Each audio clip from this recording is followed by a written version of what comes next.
अस्सलाम वालेकुम जी। आज का हमारा टॉपिक है जी रिपल टैंक इंतहाई इंपॉर्टेंट और बहुत ही ज़्यादा इंटरेस्टिंग टॉपिक होने वाला है। रिपल टैंक बेसिकली होता क्या है, ये एक ऐसी डिवाइस है जो कि इस्तेमाल की जाती है हम वाटर वेव्स प्रोड्यूस करने के लिए। और वाटर वेव्स प्रोड्यूस करनी क्यों है, वाटर वेव्स हम वैसे भी प्रोड्यूस कर लेते हैं, लेकिन इसकी एक ख़ास बात यह है कि एक ख़ास तरीके से वाटर वेव्स प्रोड्यूस करता है। और वाटर वेव सिर्फ प्रोड्यूस नहीं करता बल्कि हमारी हेल्प करता है टू स्टडी देयर करेक्टरिस्टिक्स। अच्छा, करेक्टरिस्टिक्स की तरफ हम बाद में जाएंगे, पहले हम बात कर लेते हैं कि रिपल टैंक है क्या जी, दिखता कैसा है और कंस्ट्रक्शन क्या है। तो ये है जी हमारा रिपल टैंक। बात कर लेते हैं इसकी कंस्ट्रक्शन की। कंस्ट्रक्शन इसकी बहुत ही सादा सी है। कंस्ट्रक्शन हमारे पास एक रेक्टेंगुलर टेबल है, उस टेबल के ऊपर हमारे पास नीचे उसका जो बॉटम है, उस बॉटम पे हमें ग्लास लगा हुआ है और ग्लास के अंदर पानी है और पानी हमने वाटर वेव्स ऑब्जर्व करने के लिए ऑब्वियसली रखा हुआ है। और ये क्या है, ये एक वुडन ब्लॉक है जिसने वेव्स प्रोड्यूस करनी है, लेकिन ये वुडन ब्लॉक तो वेव्स प्रोड्यूस कर नहीं सकता। इसके साथ लगाई हुई हमने एक मशीन जो कि वाइब्रेटर मशीन है। बेसिकली इस मशीन का काम है, इस मोटर का काम है कि इसको वाइब्रेट करना। वाइब्रेशन से, कंटिन्यूस वाइब्रेशन से क्या करेगा, ये हिलेगा, वुडन ब्लॉक हिलने से वेव्स प्रोड्यूस होंगी।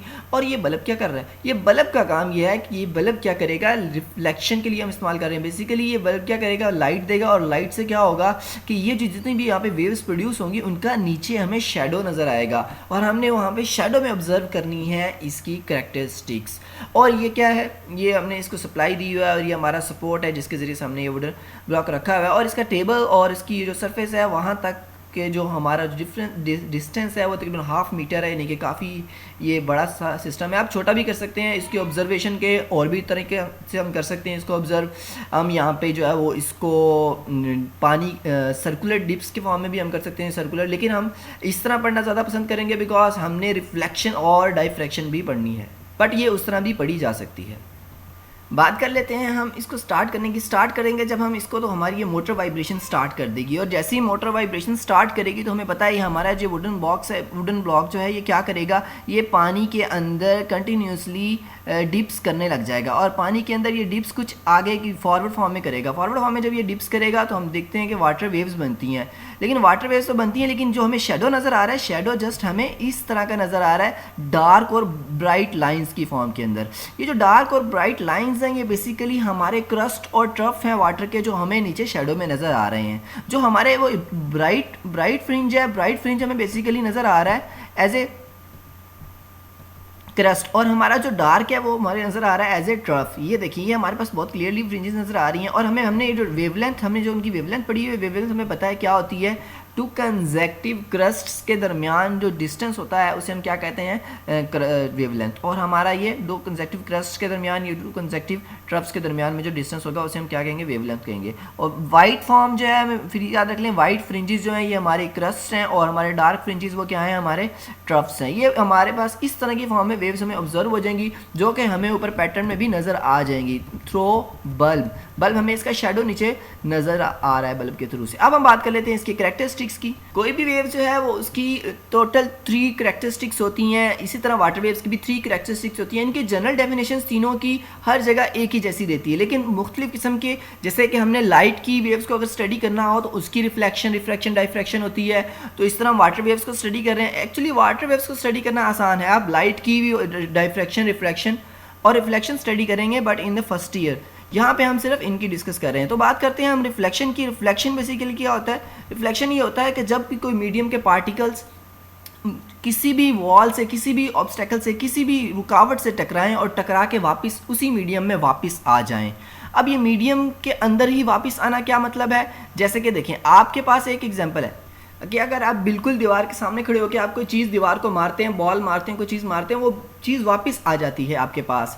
तो जिस तरह अगर आप थोड़े टेढ़े होकर मारेंगे तो वो ज़ाहिर बात है वो भी थोड़ी सी टेढ़ी वापस आएगी। तो इसमें हमें बात एक पता चलती है, बहुत इंपॉर्टेंट बात, वो ये कि जिस एंगल के साथ आप चीज़ को फेंकते हैं उसको कहते हैं एंगल ऑफ इंसिडेंस। तो जिस एंगल के साथ आप फेंकेंगे आपको नजर आएगा, आप उसी एंगल के साथ वो वापस आएगी।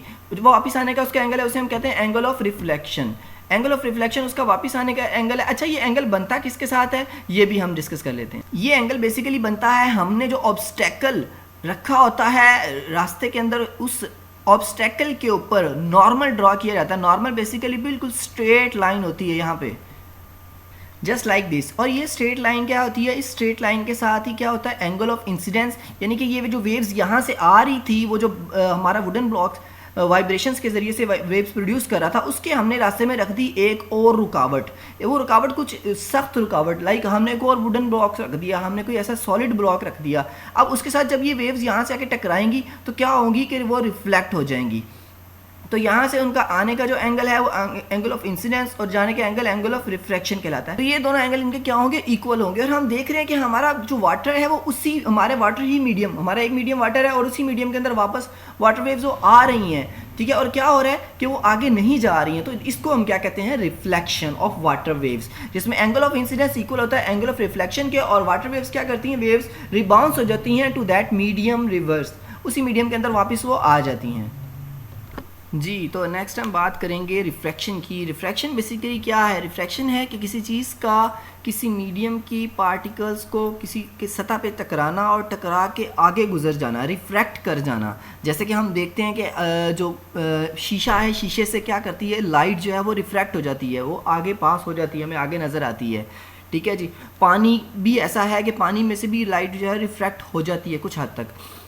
तो अब ये क्या है, रिफ्रैक्शन क्या है कि आपका जो moving from one medium to another medium but can not rebounce back, वो रिबाउंस बैक नहीं होगी, बल्कि वो क्या travels to the another medium, वो दूसरे मीडियम में ट्रैवल कर जाएगी। और ट्रैवल करके क्या होगा, उसका एंगल ऑफ इंसिडेंस उसके एंगल ऑफ रिफ्रैक्शन के इक्वल नहीं होगा, ठीक है। और ये हम क्या ऐसे स्टडी करेंगे रिपल टैंक के अंदर वाटर वेव्स को। तो उसके लिए देखें कि अब हमने क्या करना है, हमारे पास तो मीडियम एक ही है, अब हमारे पास तो मीडियम है, और एक मीडियम के थ्रू हम कैसे उसके अंदर से हम ऐसा करें कि वो दूसरे मीडियम में ट्रांसफ़र हो जाए वेव्स। तो उसके लिए हम क्या करेंगे, हम एक अदद इस तरह का शीशे का हम एक रेक्टेंगुलर फ्रेम लेंगे और वो फ्रेम हम क्या करेंगे, पानी के अंदर रख देंगे। और जब हम पानी के अंदर रखेंगे तो उसको हमने इस तरह से नीचे दबाना है कि पानी उसकी कुछ ऊपर भी हो और पानी उसके नीचे भी हो, और वो थोड़ा सा फ्लोट करे।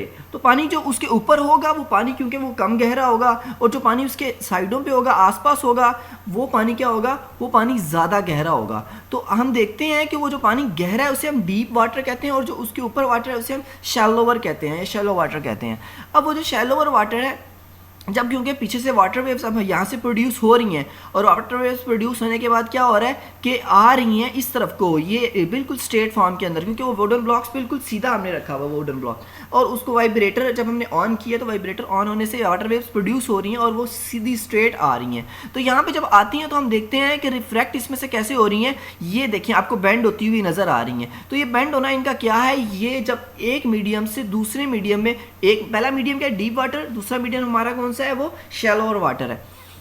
तो अब हो ये रहा है कि हमारा जो वाटर है वो क्या हो रहा है, रिफ्रैक्ट हो रहा है, उसका एंगल रिफ्रैक्ट हो रहा है। और एंगल रिफ्रैक्ट कैसे हो रहा है कि वो उसके ऊपर कुछ हमें वाटर वेव्स उसके ऊपर नज़र आ रही हैं और कुछ नीचे नज़र आ रही हैं। जो हमारी शैलोवर वाटर के अंदर वाटर वेव्स आ रही हैं उनका एंगल, उनकी वेवलेंथ भी कम हो गई है, उनका एंगल ऑफ रिफ्रैक्शन भी चेंज हो गया है।